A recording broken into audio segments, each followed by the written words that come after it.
Today's video is brought to you by Skillshare, the online learning community with thousands of classes for creative and curious people. With Skillshare, you can explore new skills, develop existing interests, and even get lost in creativity. Skillshare has a variety of classes in a bunch of different subjects. As a YouTuber, although I've never tried my hand at filmmaking, there are lots of interesting classes on how to make a short film with a variety of different budgets. I find that interesting, and that's definitely something that I would be interested in trying sometime. If we look at Basics of Cinematography by Zach Mulligan, as with all Skillshare classes, we get a breakdown of what to expect, reviews, a look at what projects you can accomplish within the class, and of course a little bio of Zach and his expertise. Skillshare classes are a lot more affordable than in-person learning, and a lot more practical during this pandemic. Skillshare also helps to mentor long-term relationships between creative people, and of course, most important to me, you can learn at your own pace. So whether you're looking to fend off boredom, focus on self-care through creativity, or just learn something, Skillshare is the place for you. Skillshare will be giving away 2 free months of premium membership to the first 1,000 people who click the link in the description box below. After that, Skillshare is only about $10 a month, so totally worth it. Thanks again, now on with the video.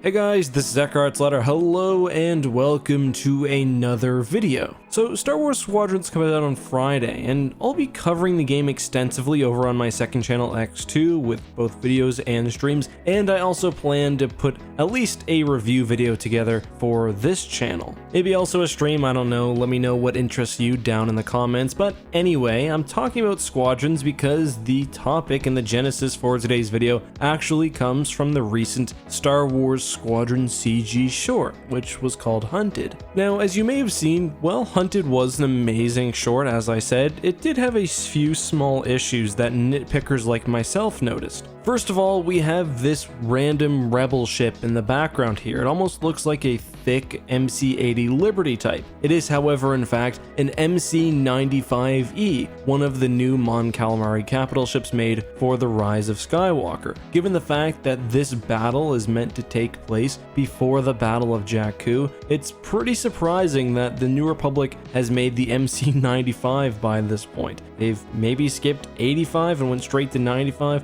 although we do know the 85 exists as well, but it actually gets a little bit stranger because this ship actually changes appearances in one shot. It goes from the wide MC-95E variant to the more slim regular MC-95, which looks almost like a Home 1 cruiser. That's cool though, I'm not really fussed about it either way. It's cool to see the ship in the trailer. What I thought was even stranger, not because of the context of the trailer, but because what it reveals about Star Wars generally is how the trailer treated the Imperial II Star Destroyer known as the Overseer, which is the flagship of Titan Squadron. So there's some differences between an Imperial 1 and an Imperial 2 type Star Destroyer. This may be old news for some of you, but for those who don't know the nuances, I'll explain them quickly. Let's just talk about the original trilogy. The Imperial 1 Star Destroyer is the vessel seen in A New Hope. However, in The Empire Strikes Back, the Star Destroyer changes to the Imperial 2 type. Now, there are several subtle differences between these two ships, but there are also a couple of obvious ones. First of all, the tractor beam emitter, or the communications tower, or whatever it's called,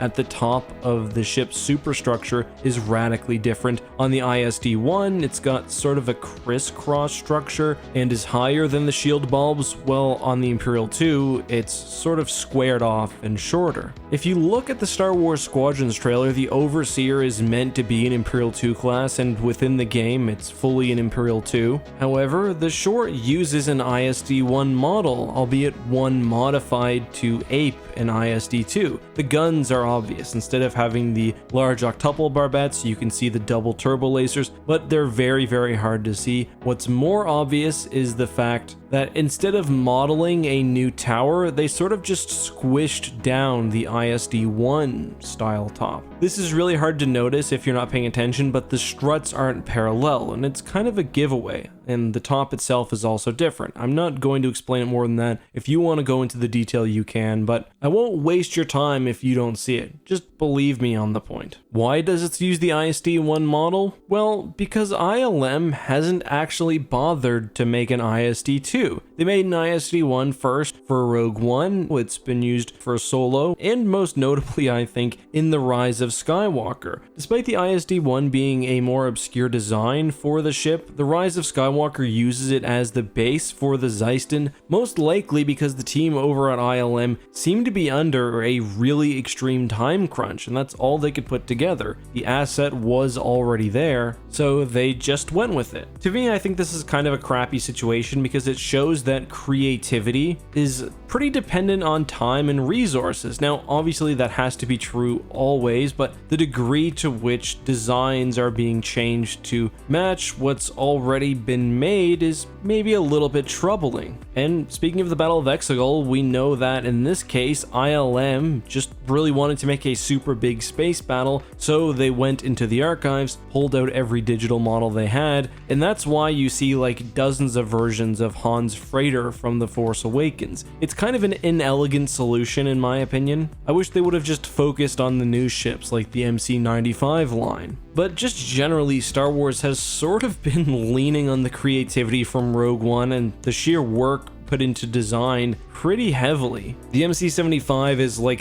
the new Rebel ship. It's in basically everything. It features really heavily in Star Wars Squadrons. The U-Wing, I would say, is the only starfighter from the new era of Star Wars which has gained any sort of popularity. Now, I'm not going to count like the new X-Wings or TIE fighters because they're boring and they're pretty much exactly what we got earlier. It's the same with the Death Trooper. That's by far the most iconic new design. And I guess my point here is that we need another movie like Rogue One, a movie without super high expectations, where there's actually time to flesh out a concept and make new models, a movie with an awesome space battle as well, but we are kind of getting off topic. This is a bit of a rambling video, but let's try to get the horse back on track. There's obviously a major issue within Lucasfilm when it comes to the use of Star Wars assets. I say obviously because I've done several videos on just the sheer amount of theft that occurs in Star Wars properties, from comic books to movie posters to marketing materials and whatever else. People steal fan artwork because it seems like the easiest way to make something Star Wars related, especially when it's ships or something else, is just to Google it, use the first image that comes up, and either import it directly or trace it. But things don't need to be this way. First of all, Episode 9 showed us that ILM retains the 3D digital models of ships or whatever else that it's made for TV shows and movies. Why not make those models available to artists? If you're working on a Star Wars project, maybe there's a database you should be able to access where you can freely rotate and manipulate these things. So if you need to make a Gozanti cruiser, you can go onto this Lucasfilm site or whatever else instead of just going to Google, searching up Gozanti, then stealing some fan work. This will not only provide more consistent art, but will stop the art theft and will also stop issues with continuity which have appeared because of these weird tracing issues. Also, Lucasfilm, come on, it's time. Bite the bullet. Make an Imperial 2 class Star Destroyer model. I promise you, you will get your money's worth. If you don't want to have a new one modeled, see if you can buy fractal sponges off him. I mean, pretty much everyone in the industry uses it already. It's that good, so why not just get something in your database so when you do need to make something like the Star Wars Squadrons short, that you're not just throwing together an ISD-1, which, let's be honest, it looks fine. Most people won't notice or won't care. It's just sloppy, and you can do better, and a model that looks like that might not work for close-up scenes. But guys, I don't know, am I overthinking this? Is this a dumb point? Let me know all of that and more down in the comments. No hashtag AskEck